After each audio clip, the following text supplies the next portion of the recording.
And welcome back to Red Card. I'm your host, Anthony Totera. And once again, thanks to the TFC players, Mo Babuli and Massimo Mirabelli for joining us, getting ready to finish off their training. Really appreciate them taking time to join us. But right now, from the Lone Star State, from FC Dallas, joining us is Matt Hedges. Matt, welcome to Red Card again, my friend. Thanks for having me. Pleasure's all mine. Matt, let's talk about that tough loss against the LA Galaxy. But I watched that game, and for the most part, I thought for a couple miscues here and there, I thought you guys had the better of that game. But I mean, the thing that stuck out to me again was the youngsters that you have on the squad and the leader, the veteran, Dan Kennedy back there. It's got to be comforting knowing you have Dan back there controlling things and you guys taking care of the rest. Yeah, it absolutely is. I mean, Dan's a great leader.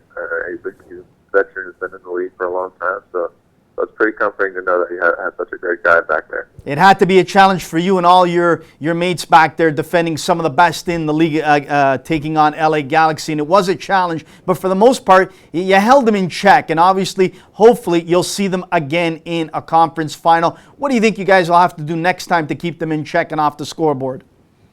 I think we just have to limit the mistakes. I mean, I thought, like you said, we did pretty well with it. I think, they got two chances and they scored 2 goals, and that's what's going to happen when you have players like that. But, yeah, we're looking forward to getting another shot at them because I think we can get 3 points next time. I mean, to me, a guy that doesn't get enough respect, you see this guy day in and day out, is Blas Perez. I think this guy is electric. I think this guy is the price of admission. I think this guy doesn't get the respect he deserves. I think if he was in New York, LA, I think he'd be getting that respect. Your thoughts? Yeah, no, I agree with you there. I think he scores a lot of goals, but I think he gets overlooked for it. I think he's a tricky player to market. I mean, I can see it in practice every day. He gets into great spots, and he scores a ton of goals for it. Matt, a lot of things have changed this year. Obviously, New York City FC coming in, Orlando, and tons of players coming from overseas. Pirlo, Kaká, on and on, Lampard, Jovinko, and Dos Santos as well. It's got to be great for a young American player like yourself to go up against some of the stars from all over the world in MLS this year. Yeah, I mean, it really is. You grew up watching a lot of these guys play, and then now you're playing against them. So it's really awesome, and they're some of the best players in the world. And every week you're getting to go out and compete with them. So it's really great. And if I'm not mistaken, Matt, you were born in Rochester. Were you born in Rochester and you grew up there as well? No, I was born there and only lived there for a year, so I don't remember much about it. I was going to say, because Rochester is an unbelievable footy town, an unbelievable soccer city with the Rhinos, the Lancers going way back, and they've got a rich, rich history. But let's talk about the history in the Lone Star State. And you know, you've got Houston, you've got Dallas, you've got a couple squads as well in the USL and San Antonio. It is a soccer hotbed. At the grassroots level, I'm sure you've gotten out there. How is it? It's growing, and it's huge. I mean, soccer is enormous here. When I came here, I didn't expect for soccer to be as big as it was. I mean, in Texas, you think maybe football or baseball would be really big, but I mean, you got out here in Dallas, and there's a ton of fields and a ton of kids playing, and it's massive. So I think there's only room to grow. There's so many people here that it's amazing. And how important is it to have a real strong run in the playoffs to attract more and more youngsters to come out and support you guys?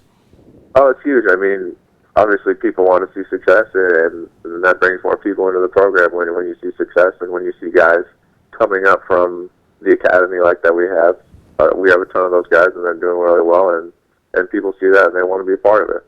Who have you been impressed this season so far, Matt, in regards to the youngsters, the rookies? Obviously, I'm partial to Kyle Larin. I've seen him up and close and personal here coming from Toronto. He has lit it up with Orlando. But I've also been impressed with Matt Polster of Chicago Fire. Who have you been impressed with in the youngsters this year around the league?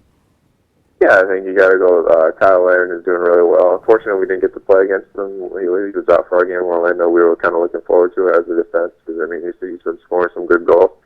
But I agree, Polster played really well against us. I think those two have to be kind of in the front running for Rookie of the Year right now. Let's talk about the youngster on your squad, Victor Ulloa. And this guy, to me, is opening up a lot of eyes all over as well. Talk about him. He's such a solid player. I mean, in the middle, that's what you need. You need a guy who's dependable and solid, and I think he's perfect for that. He distributes well. He gets in tackles and wins the ball for us. and I think he's just a solid presence in the middle, and that's something that every team in the league needs. And he's doing so well for us right now. It's really great. Western Conference is an unbelievable conference. To me, it is game in, game out, a battle, whether it's LA, Vancouver, Portland, Seattle, Sporting Kansas City, who to me right now are on a mission, and they're going to be hard to stop. Talk about not being able to overlook any opponent in your Western Conference. I mean, it's just been so tough this year. It's ridiculously tough. I mean, you see the top 6 or 7 teams in the conference are within a couple points of each other. So every game is massive. I mean, you need to get those 3 points, or else that other team is getting points. And it's pretty crazy how close it's been and how competitive it's been this year. Matt, you talk about crazy, and that, to me, I think about Seattle, Vancouver, Portland. That Pacific Northwest is unbelievable, crazy atmosphere. Whether it's during the game, before the game, after the game, that to me is a European atmosphere. Talk about playing in those 3 cities. Yeah, it's pretty cool. I mean, you go there, even the day before the game, the people are wearing the jerseys around, and you see the atmosphere has already started, and then during the game, it's packed and the fans are loud, and I agree with you. It seems to me like it's a European atmosphere there, so it's pretty cool that we have that in this league.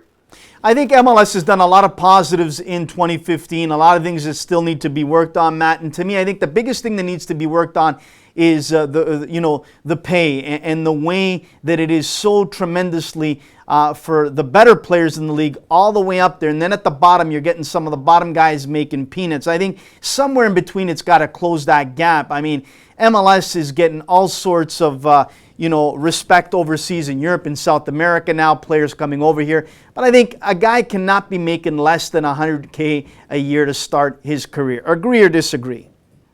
I agree with that. I think we're working on it, we're growing, but I think it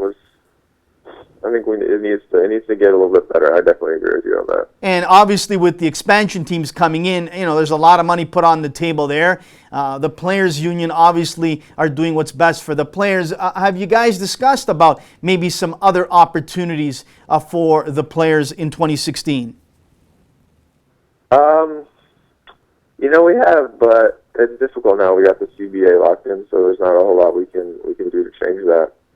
And how important is it, obviously, for this sport to keep growing in the US of A? Finally, you could start seeing in some cities like yours, Orlando, Toronto up here, Vancouver, Montreal, and Seattle, that there's a ton of media, day in and day out, 24/7 following the team. I mean, how important and great is that to finally see that you're not talked way behind some other obscure sport in the US?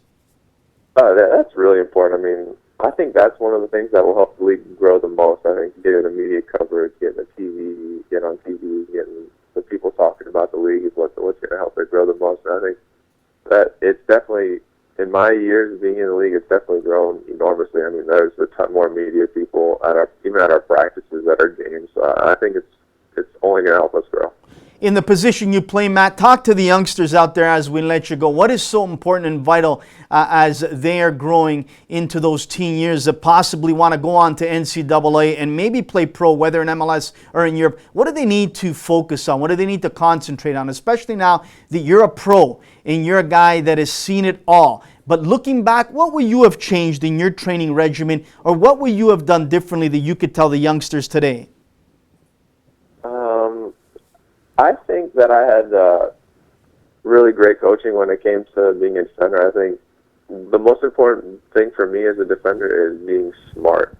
I think you can be athletic, you can be fast, but being smart is what's going to help you later on when those fast forwards or those tricky guys are the ones that you're marking.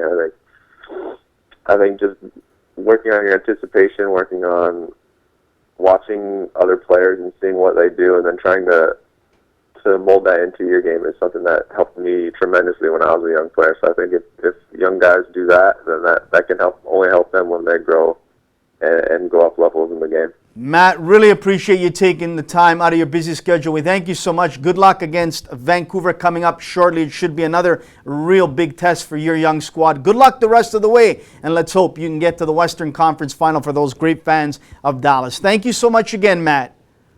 Thanks for having me. Appreciate it. Pleasure's all mine. Class act, the youngster from FC Dallas, Matt Hedges, a defender, a guy that is no stranger to having solid season after solid season for his squad, and a guy to keep your eye on, especially when watching against the Vancouver Whitecaps coming up nonetheless. We'll take a quick commercial break. Coming back, we'll get ready for the show coming up on Thursday, and we'll talk about the upcoming games in MLS. Stay tuned right here on Red Card.